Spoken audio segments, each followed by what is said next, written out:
This is VFL Weekly Wrap for round 9. First of all, we'll go to a Friday night game at Point Gellibrand, a thriller. Box Hill beat Williamstown by 5 points, 14-10-94 to 11-23-89. Williamstown kicked 3 goals 8 in the last quarter. Only 2 of their points were rushed, so they were off target 21 times.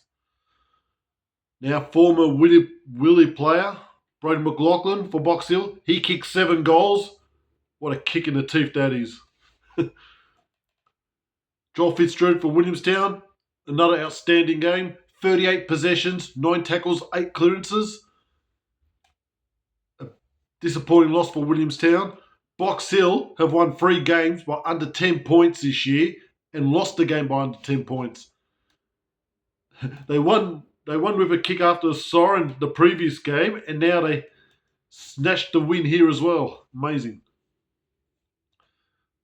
Now the Saturday games at Windy Hill, this was a 10 a.m. start. It's a Richmond home game, but Eston defeated them by 18 points, 15-17, 107 to 14-5, 89. For Eston, the skipper Jackson Haitley, 26 possessions, 10 clearances and 2 goals. Now Essendon lead Richmond head-to-head 27-11.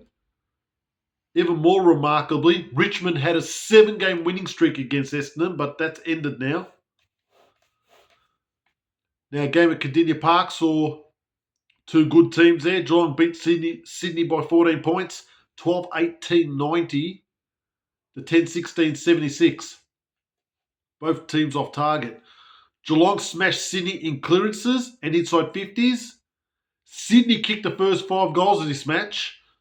Now for Geelong, James Warple, 38 possessions, 11 clearances. Jack Bowes, 39 possessions, 8 marks, 7 clearances and a goal. For Sydney, the big man, Peter Adams, 22 possessions, 24 hitouts, 12 clearances and a goal. Geelong remain on top. Now, Fankau's reserve, Southport beat Port Melbourne by 32 points, 16-14-110 to 11-12-78. The Sharks won the hit-out 64-10. For the Borough, Ben Hobbs been in good form, 31 possessions, 9 clearances. For the Sharks, Braden Crossley, 21 possessions, 55 hitouts. Jacob Dawson, 26 possessions, 11 clearances, 2 goals. Port Melbourne still haven't beaten the Sharks. Remember, that game last year was a draw. A thrill at Saturday night. I watched this on a live stream. The last quarter live stream was amazing. Now, Sandringham beat Frankston by 8 points at Frankston Oval. 8-12-60 to 6-16-52. In the last quarter, Sandringham kicked 6 goals 2 to 1 goal 5. They were 2 goals 10 at 3-quarter time. Conditions weren't bad. It's not like it was windy or pissing down raining. It was just a low-scoring game. And then Sandringham just killed them in the last quarter.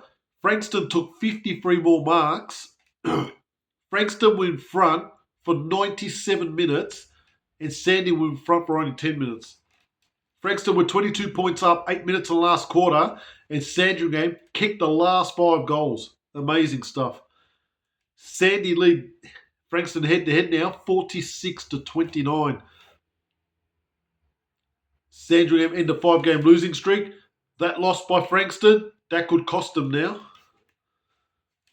Now, these 2 games on Sunday, battle of the struggling teams. At Casey Fields, Casey beat Footscray by 35 points. High-scoring game here. 21-10, 136 to 14-17, 101.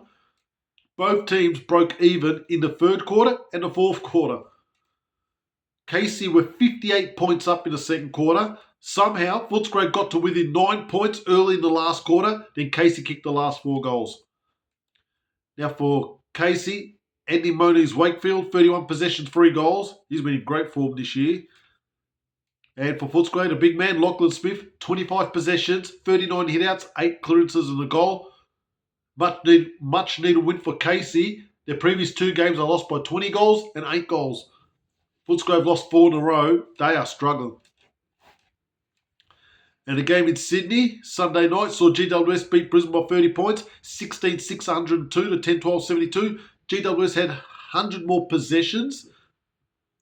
Brisbane won the inside 50 counts, 57 to 46 though. Jack Ogg, 37 possessions, 11 marks, 7 clearances and a goal for the Giants. Brisbane lost 4 in a row now. Look at GWS this season. They started with win-win-loss, then win-win-loss, and now they've gone win-win. If you're a betting man, you'd pick them to lose next game. Now, I went to 3 games.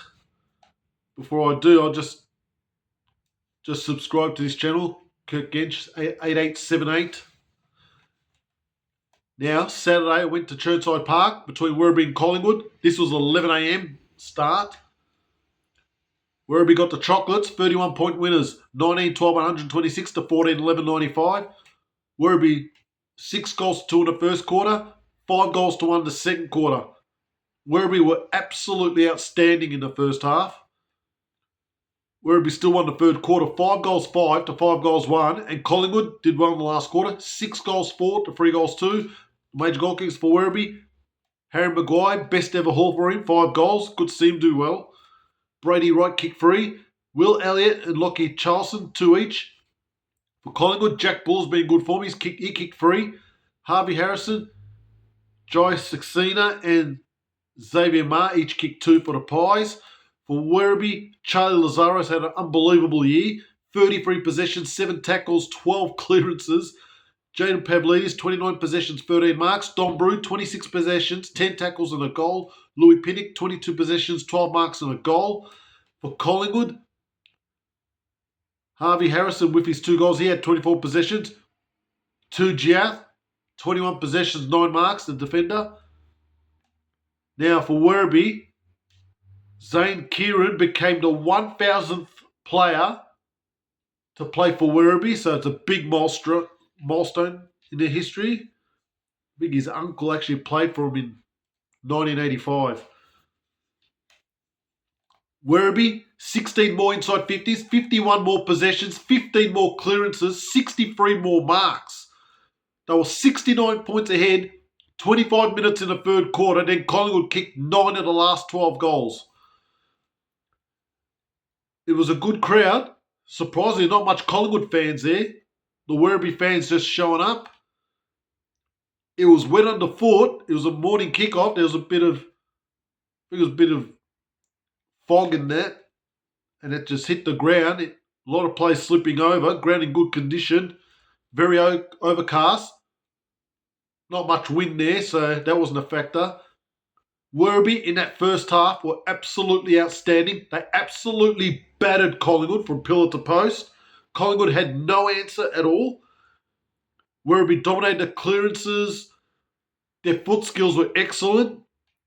But towards the halfway mark of the third quarter, they looked like they were just going through the motions. They got a bit tired, and Collingwood just ran them ragged in the end. Werribee should have won this game by a lot more. They also missed some shots.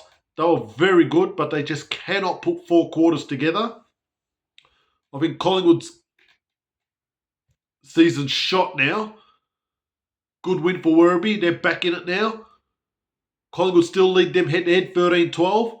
Werribee won the last 4 against them. It was their first meeting in 2 years. Now I went the Princess Freeway and I got to Arden Street at half-time between North Melbourne and Gold Coast Suns. North Melbourne won that one by 13 points, 13-12-90 to 11-11-77. Suns 5 goals 5 to 4 goals in the first quarter, so they jumped them. North 3 goals to 1 in the second quarter. Third quarter, Suns 5 goals 2, and North Melbourne just dominated the last quarter. 4 goals 6 to 3 points. Major goal kickers for North Melbourne. Zach Fisher kicked free. Taylor Goad, Lockie Devaston each kicked 2. And for Gold Coast, Ryan Gilmore and Asher Eastham kicked 2 each. The possessions, Robert Hanson Jr., 32 possessions. Tom Lemures, 29 possessions. For the Suns, Ben Jepson, 28 possessions, 7 clearances. Cooper Collins, 25 possessions, 14 marks. The Suns were in front for 88 minutes, North Melbourne in front for 23 minutes. Now the Suns, they were 14 points up at three-quarter time. That third quarter, North Melbourne looked like they ran out of ideas. They just looked like they didn't know how to go forward. The Suns played very well, and the Suns looked like they were winners there. But that last quarter by Gold Coast was shithouse. They couldn't even get the ball past half back. North Melbourne completely dominated. Both sides looked like they didn't know how to win that game. It was just stop and start. Both sides ran out of ideas going forward. It was just a defensive game. Both teams really didn't go for it, and North Melbourne got a very important win. Hardly any people there. Mate, there wouldn't have been more than 100 people there. Now, that's the first time that these two teams met in 3 years. And it's North Melbourne's first win against the Suns. Now, yesterday, Sunday, at Coburg City Oval, Vicky Cleary Day, big day. Coburg beat Carlton by 36 points, 16-14, 110 to 10, 14, 74. Coburg 5 goals to 1 in the first quarter, 3 goals to 1 in the second, 3 goals to nothing in the third. Carlton, big last quarter, 7 goals 5 to 5 goals 4. What a quarter. Now the major goal kickers, Jaden Stevenson, 5 goals for Coburg, Ryan Valentine, Joel Trudgeon, Mitch Pajeski, 2 each. For Carlton, Liam Farrer, 3 goals. Tom Howard, Tom Evans, 2 each. Possessions, Jack Bytel, 30 possessions. Donovan Tui, 29 possessions, 11 marks. Joel Trudgeon had a good game, 28 possessions, 7 clearances, 2 goals. Jane Stevenson, 15 possessions, 5 goals, 4. He was everywhere. For Carlton, Harry Charlson, 29 possessions, 9 marks. Ben Caporelli, 29 possessions, 7 clearances and a goal. Lewis Young, 22 possessions, 14 marks. Coburg, 87 more possessions, 17 more inside 50s, 13 more clearances.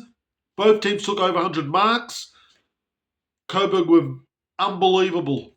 Excellent first 3 quarters. They absolutely battered Carlton. Carlton just could not stop them. The last quarter was good from Carlton, but I think Coburg shut up shop by then. It was an unbelievable crowd. My guess is there would have been 3,000 people there. Couldn't find parking. Big day for Coburg. A big win. They're back in action. They've won 3 in a row. Carlton, 5-game winning streak has ended now. Bubble has burst. Coburg lead head-to-head, 5-3. 5-1 at Coburg City Oval. Great win for the Burgers. Great day there yesterday. Quick look at the ladder. Geelong on top, 7-1. Box Hill and the Giants are 6-2. Carlton, Sydney Sharks 5-3. Willie 5-2. Tassie 4-2 in the draw. Werribee 4-3 in the draw. Coburg, North Melbourne, Frankston, Port Melbourne, Essendon. 5 teams are 4-4. Footscray, St Kilda, Sandringham, Casey, all 3 wins. The other 4 teams, they're garbage. They're out. They're not getting in. Less I say the better. Round 10, there are 9 games. 4 teams had to buy. North Melbourne, Sandringham, Southport and Gold Coast.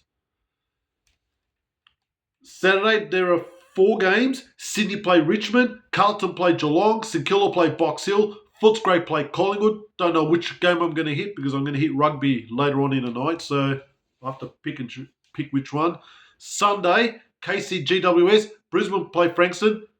Essendon play Werribee at Windy Hill at 12 o'clock. I'll go to that game. Unfortunately, Coburg Willie are playing 1 o'clock at Coburg. I'll try to hit the last quarter of that game. Why they put those 2 games close together, I'll never know. One of them should have been Saturday. Interesting game here. Port Melbourne, Tasmania at Northport Oval. Mate, it was an interesting week of football, I tell you. I went to those 3 games, and that's a big logjam in that table. So I probably should go to maybe another 3 games in a fine week. It's warming up now. See you next time.